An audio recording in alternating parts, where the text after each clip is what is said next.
고린도전서 15장입니다. 고린도전서 15장 35절에서 44절 말씀, 우리 교독식으로 읽고 마지막 44절은 다 함께 읽겠습니다. 그러나 죽은 사람이 어떻게 살아나며 그들은 어떤 몸으로 옵니까? 하고 묻는 사람이 있을 것입니다. 어리석은 사람이요, 그대가 뿌리는 씨는 죽지 않고서는 살아나지 못합니다. 그리고 그대가 뿌리는 것은 장차 생겨날 몸 그 자체가 아닙니다. 밀이든지 그 밖에 어떤 곡식이든지 다만 씨앗을 뿌리는 것입니다. 그러나 하나님께서는 원하시는 대로 그 씨앗에 몸을 주시고 그 하나하나의 씨앗에 각기 고유한 몸을 주십니다. 모든 살이 똑같은 살은 아닙니다. 사람의 살도 있고 짐승의 살도 있고 새의 살도 있고 물고기의 살도 있습니다. 하늘에 속한 몸도 있고 땅에 속한 몸도 있습니다. 하늘에 속한 몸들의 영광과 땅에 속한 몸들의 영광이 저마다 다릅니다. 해의 영광이 다르고 달의 영광이 다르고 별들의 영광이 다릅니다. 별마다 영광이 다릅니다. 죽은 사람들의 부활도 이와 같습니다. 썩을 것으로 심는데 썩지 않을 것으로 살아납니다. 비천한 것으로 심는데 영광스러운 것으로 살아납니다. 약한 것으로 심는데 강한 것으로 살아납니다. 자연적인 몸으로 심는데 신령한 몸으로 살아납니다. 자연적인 몸이 있으면 신령한 몸도 있습니다. 아멘. 우리는 사도신경으로 몸이 다시 사는 것과 영원히 사는 것을 믿사옵나이다. 아멘 하며 신앙을 고백합니다. 우리는 몸이 다시 사는 것, 즉 부활을 소망하는 사람들입니다. 자, 그런데 이 부활과 관련해서 우리는 궁금한 점이 참 많습니다. 간혹 이런 질문 하시는 분들 계셔요. 예를 들어 사고가 나서 한쪽 다리를 절단하였으면 부활할 때 혹시 한쪽 다리 없이 부활하는 건 아닙니까? 또 기독교인이 죽은 후에 매장이 아니라 화장을 하면 혹시 부활 못하는 건 아닙니까? 한국의 온수 순복음교회 이복순 목사님이라는 분이 성경으로 본 장례, 매장과 화장의 근거라는 책을 쓰셨는데, 저는 읽어보지는 못했습니다만 한 기독교 신문의 기사에 의하면 목사님께서는 그 책에서 이렇게 강조하셨답니다. 세상에서 하나밖에 없는 하나님의 귀한 작품인 몸을 불에 태워 소멸시켜 놓고는 전능하신 하나님께서 생명의 부활체를 입힐 것이라고 생각한다면 그것이 도리어 하나님을 시험하는 것이 아니냐. 기독교인으로 살다가 생명의 부활체를 입지 못하는 사람이 가장 불쌍한 자인데 자기 몸을 화장해 놓고 주님 앞에 가서 항의하고 원망해야 소용없다. 그러니까 이분은 화장하면 부활 못한다고 주장하신 겁니다. 근데 여러분 죄송합니다만 사실 이런 주장은 비성경적일 뿐 아니라 논리적이지도 않습니다. 왜냐하면 화장해서 죄가 되었기 때문에 부활하지 못한다면 묘지에 묻히는 시신도 얼마 지나지 않아 다 부패해서 그저 한 줌의 흙이 되고 말 터인데 살도 뼈도 다 흔적도 없이 사라진 흙이 된 경우는 그럼 어떻게 부활한단 말이죠? 또 수장을 하는 경우도 있잖아요. 그럼 물고기들이 시신을 다 뜯어 먹은 경우도 부활하지 못하는 건 마찬가지 아니겠나요? 그렇지 않죠. 요한계시록 20장 13절에 보시면 부활과 흰 보좌 심판을 이야기하면서 바다가 그 속에 있는 죽은 사람들을 내놓고 사망과 지옥도 그 속에 있는 죽은 사람들을 내놓는다고 하셨습니다. 매장되어 시신이 한 줌의 흙이 된 분들은 부활시킬 수 있는 전능하신 하나님께서 화장해서 죄가 된 분들은 부활시키지 못한다는 것은 오히려 하나님의 전능하심을 전적으로 믿지 못함의 결과일 것입니다. 초대교회 때 얼마나 많은 신실한 기독교인들이 화형을 당해 순교했습니까? 그럼 그분들은 순교했는데도 화형당했기 때문에 부활하지 못하는 건가요? 그런 억울한 일이 어디 있겠어요? 자, 그런 부활과 관련한 이런 유의 궁금증과 논란이 오늘날만이 아니라 그 오래전 고린도 교회에서도 있었던 겁니다. 고린도전서 15장은 부활장이라는 별명이 붙어 있는데 여기서 바울 선생님은 부활의 확실함을 강조하시죠. 부활이 분명히 있다고 주장을 하시는데, 자, 그러는 가운데 오늘 우리의 본문인 35절부터는 아주 색다르고 흥미로운 주제를 다루십니다. 바울 선생님이 이런 질문을 받는 거예요. 35절 다시 보시겠어요? 죽은 사람이 어떻게 살아나며 그들은 어떤 몸으로 옵니까? 당시 헬라 이원론 사상에 물들어 있던 많은 사람은 특히나 이 부분이 궁금했습니다. 대다수의 고린도 교회 교인들은 하나님의 전능하심을 의심하진 않았어요. 고린도 교회는 신비 체험, 성령의 은사들을 많이 경험한 교회 아닙니까? 그러니 하나님께서 죽은 사람을 다시 살리실 수 있다는 것 자체는 큰 거부 반응이 없었습니다. 그러나 일부 고린도 교인들이 부활을 믿지 못했던 것은 잘못된 이원론 사상에 젖어서 영은 깨끗하고 맑은 것이고 물질과 육체는 더럽고 나쁜 것인데 죽었다가 다시 육체로 부활한다니까, 다시 물질로 거듭난다니까, 이게 이제 언뜻 이해가 되지 않았던 겁니다. 그냥 사람이 죽어서 그 몸은 땅에 썩게 되고 그 영만 천국이라는 곳에 가서 이렇게 둥둥 떠다니는 그런 모습이라면 받아들이기 큰 문제가 없는데 몸의 부활을 이야기하니까 자꾸 걸렸던 거죠. 그래서 물었어요. 죽은 자들이 어떻게 다시 살아나며 어떤 몸으로 오는가? 이 질문의 답을 바울 선생님이 49절에 하고 있습니다. 15장 49절, 우리 함께 읽지 못했는데 제가 읽을게요. 흙으로 빚은 그 사람의 형상을 우리가 입은 것과 같이 우리는 또한 하늘에 속한 그분의 형상을 입을 것입니다. 흙으로 빚은 그 사람의 형상할 때 그 사람은 아담입니다. 하늘에 속한 그분의 형상할 때 그분은 예수 그리스도입니다. 우리가 아담과 같은 모습으로 이 땅에 태어나서 살았지만 장차 죽었다가 부활해서 입게 될 몸은 부활하신 예수님의 그 몸, 예수님의 부활체와 같을 것이라는 말씀이죠. 그러니까 답은 아주 정확하고 간단합니다. 우리가 입게 되는 부활체, 부활의 몸은 예수님께서 부활하시고 입으셨던 바로 그 몸과 같은 성격일 것이라는 겁니다. 그리고 이 질문, 35절의 질문과 이 49절의 답 사이 구절에서 바울은 부활체와 관련한 몇 가지 중요한 사실을 밝히고 있는데, 자, 먼저는 장차 우리가 입게 될 부활체에 대해서 이런 설명을 합니다.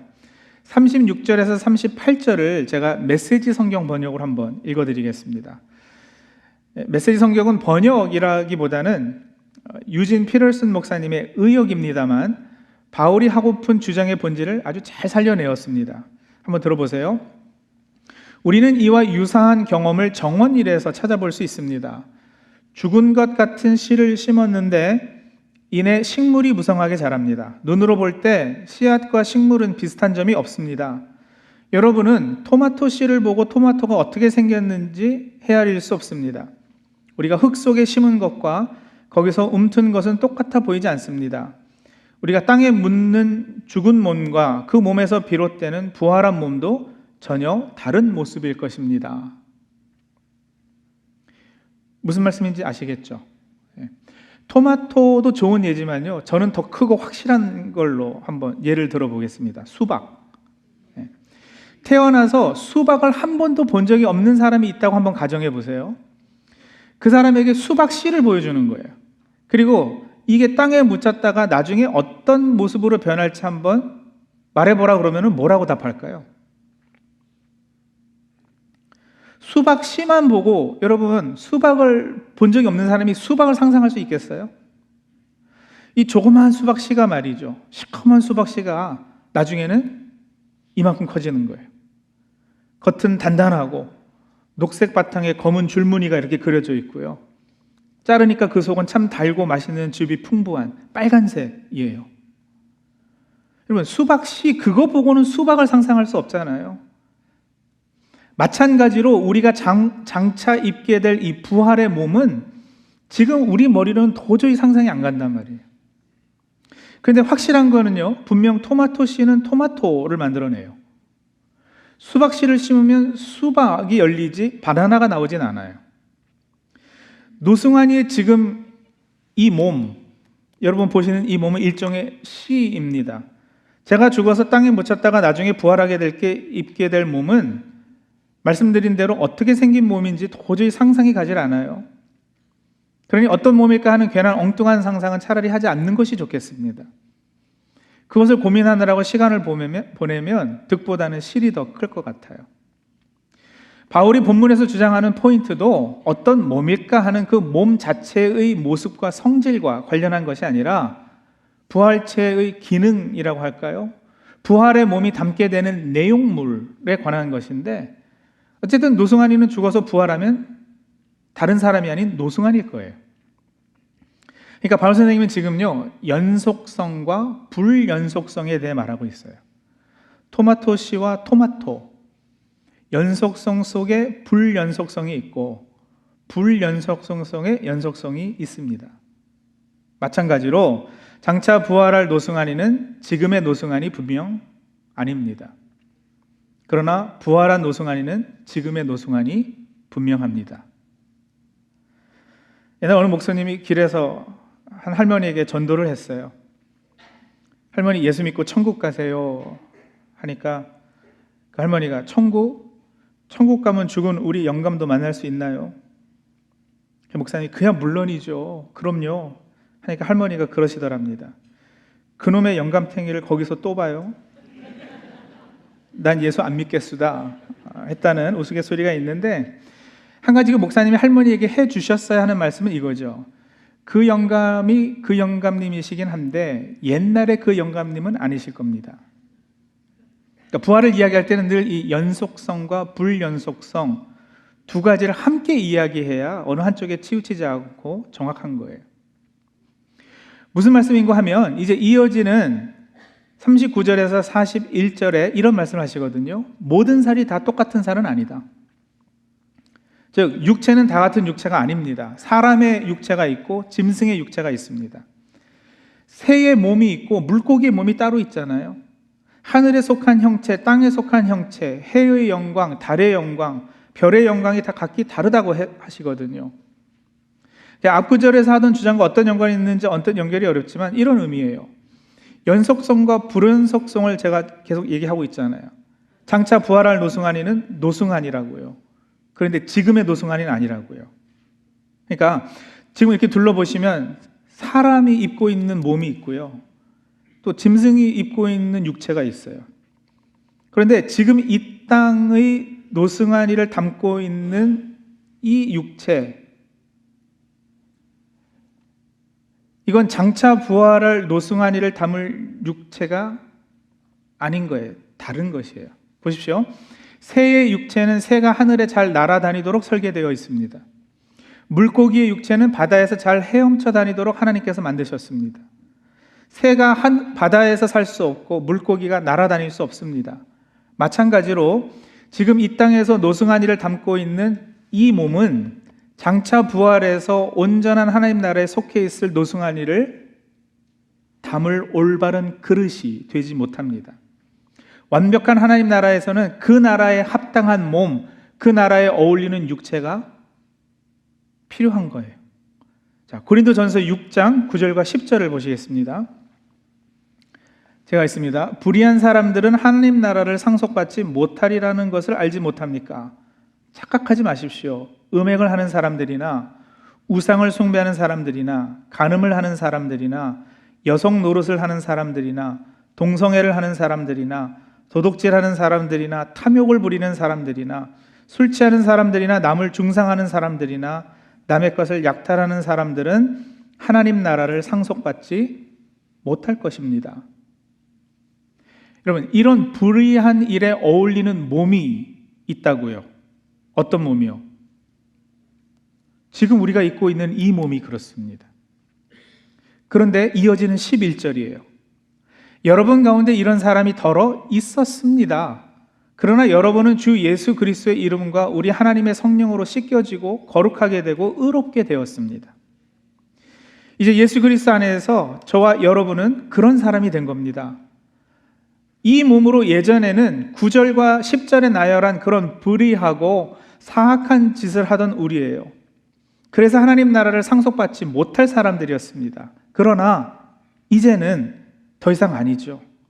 예수 그리스도의 십자가에서 흘린 피로 우리는 깨끗이 씻기었고 구별되어서 이제는 의롭게, 다시 말하면 하나님과 올바른 관계에 놓이게 되었습니다. 그렇기에 여러분 이어지는 12절 위에 제목을 한번 보세요. 이건 성경을 보셔야 되겠죠. 고린도전서 6장 12절 위에 제목이요. 뭐라고 되어 있습니까? 그렇죠. 몸으로 하나님을 영화롭게 하라. 예, 이제는 이 몸으로도 의인다움을 실천할 수 있다는 거예요. 하나님을 영화롭게 할 수 있다는 거예요. 우리 육체로 그런 삶을 살아내라고 하시는 거예요. 이 제목이 붙은 단락의 끝부분인 19절 내려가서 20절까지 같이 한번 읽어볼까요? 여러분의 몸은 여러분 안에 계신 성령의 성전이라는 것을 알지 못합니까? 여러분은 성령을 하나님으로부터 받아서 모시고 있습니다. 여러분은 여러분 자신의 것이 아닙니다. 여러분은 하나님께서 값을 치르고 사들인 사람입니다. 그러므로 여러분의 몸으로 하나님을 영화롭게 하십시오. 그러므로 여러분의 몸으로 하나님을 영화롭게 하십시오. 그래야 합니다. 그러기를 힘쓰고 그러기 위해 성령님의 도우심을 구해야 할 것입니다. 그러나 여러분, 그럼에도 여전히 이 몸을 입고는 한계가 있다니까요. 그 한계를 완벽하게 벗어나는 유일한 방법은 이 몸을 벗는 것 뿐이에요. 그리고 의인의 삶에 어울리고 합당한 몸, 그 육체가 따로 있는데 그것을 새로 입어야 하는 것이죠. 왜냐하면 서로에게 어울리는 몸이 있으니까요. 다시 말씀드려요. 우리가 입고 있는 이 몸은 불의에 어울립니다. 그러니 이 몸 그대로 하나님 나라에 들어가지 않아요. 그렇게 되면 상당한 언매칭 아니겠어요? 11절에 선포한 대로 우리는 지금 의인이 되었습니다. 의인인데 이 썩을 몸을 입고 살아가고 있어요. 그러니까 사실 그것도 언매칭이에요. 그래서 여러분, 우리는 부활을 그렇게도 소망하는 겁니다. 매칭이 될 날을. 이미 그러나 아직, 많이 들어보셨죠? Already but not yet. 이미 하나님의 나라가 이 땅에 임했고 우리는 그 백성이에요. 그런데 아직 완벽하게 그 나라가 도래하지 않았어요.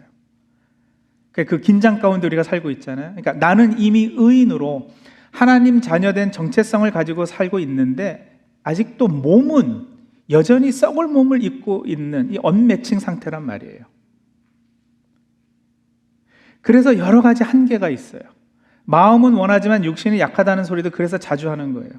선을 행하고 싶고 하나님 말씀에 순종하고 싶은데 몸이 따라주지 않아서 못하는 것이 아직 많이 있어요.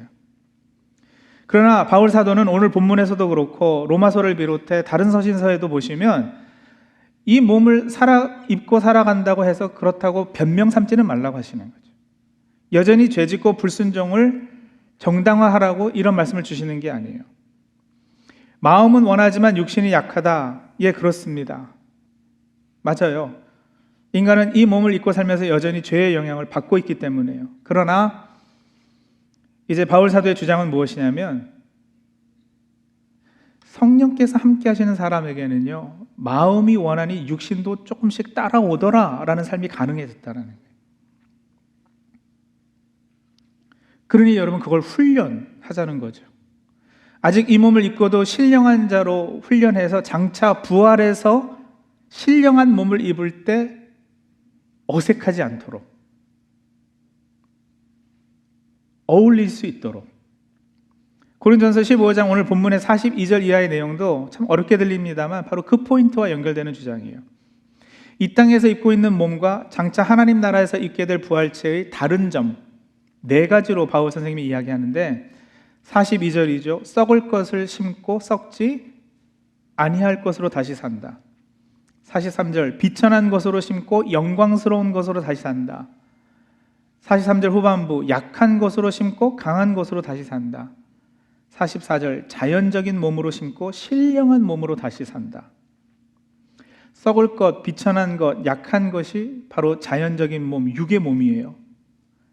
이 땅에서 지금 우리가 입고 있는 이 몸이요. 하지만 장차 우리가 입게 될 부활체는 썩지 아니할 몸입니다. 영광스러운 몸이고 강한 몸입니다. 그 몸이 바로 영적인 몸이에요. 물고기는 바다에 살도록 만들어져서 하늘을 날 수 없듯이 지금 우리의 이 썩을 비천한 약한 육의 몸을 입고는 천국, 하나님 나라에서 살 수 없어요. 하나님 나라에 살려면 하나님 나라의 성질 것들로 이루어진 몸이 필요합니다. 그래서 우리는 썩지 아니할 영광스러운 강한 신령한 몸으로 다시 사는 겁니다. 그러니 아직 그 몸을 입지 못하고 여전히 이 몸을 입고 이 땅에 살아가는 우리는 뭘 어떻게 해야지 될까? 언매칭 상태라 그랬잖아요. 그러니 어차피 죄짓기에 어울리는 몸을 입고 있으니 뭐 어쩔 수 없지 하면서 의를 훈련하기를 포기하고 계속 죄짓고 살아갈까요? 아직 이 몸을 입고 산다는 것을 핑계 삼아서 계속해서 불의를 행하며 살까요? 그러라고 이런 말씀을 주신 게 아니라고 제가 강조해서 말씀드렸잖아요. 고린도전서 15장, 이 부활장의 제일 마지막 구절 한번 보시겠어요? 58절이에요. 고린도전서 15장 58절 말씀, 우리 한번 한 목소리로 같이 읽습니다. 그러므로 나의 사랑하는 형제 자매 여러분, 굳게 서서 흔들리지 말고 주님의 일을 더욱 많이 하십시오. 여러분이 아는 대로 여러분의 수고가 주님 안에서 헛되지 않습니다. 이게 결론입니다. 이미 우리 몸을 성령께서 거하시는 성전으로 삼아 주셨습니다. 이 몸을 신성, 하나님의 그 디바인 네이처를 담는 그릇으로 삼아 주셨습니다. 왜요? 지금 이 땅에서부터 훈련하라고요.